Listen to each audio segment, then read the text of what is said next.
Any discussion of the town of Silverton, by necessity, needs to discuss the geological conditions of the area where it is found.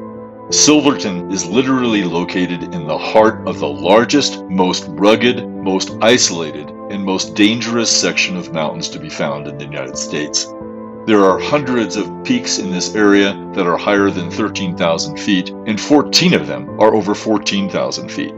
Between the peaks are huge valleys, sheer drop-offs, carving rivers, and more inaccessible areas than places that can be reached. Add to this the notion that if Mother Nature had planned to hide her spectacular treasures of gold, silver, and other precious metals in a more difficult place to find them, she could not have found a more inaccessible, difficult, and dangerous place to have them buried. In the center of all this, at an elevation of 9,300 feet, you will find the town of Silverton, which is in a high mountain valley surrounded by mountains yet another 3,000 feet higher. Throughout these hills, during the 1880s, could be found dozens of mines and ore fields, with the common denominator that they were within a reasonable distance of the town of Silverton.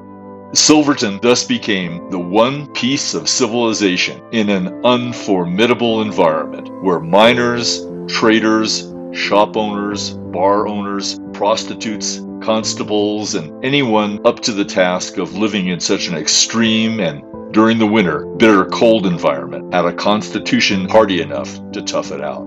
Another important part of the fabric of the town was the railroad.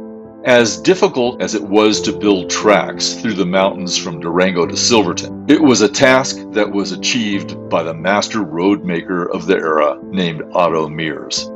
Obviously, the train does not haul ore today, but it still is a major component of the town as it brings visitors on a daily basis along this spectacularly beautiful 45-mile route through river valleys, over mountain passes, and through forests and gorges, while allowing passengers to enjoy some of the most spectacular scenery that America has to offer. The train even provides various types of rail cars with varying classes of service, including presidential class, first class, deluxe, and standard class.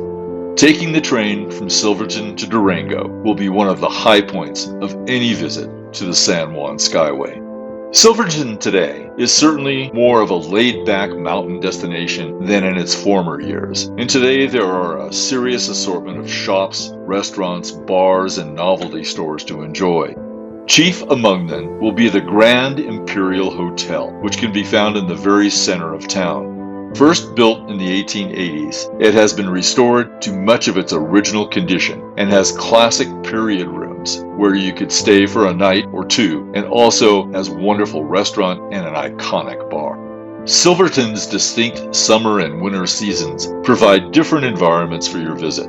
The summertime is shirt-sleeve weather, where a beer at one of the local pubs or a look-see through the shops will fill the bill.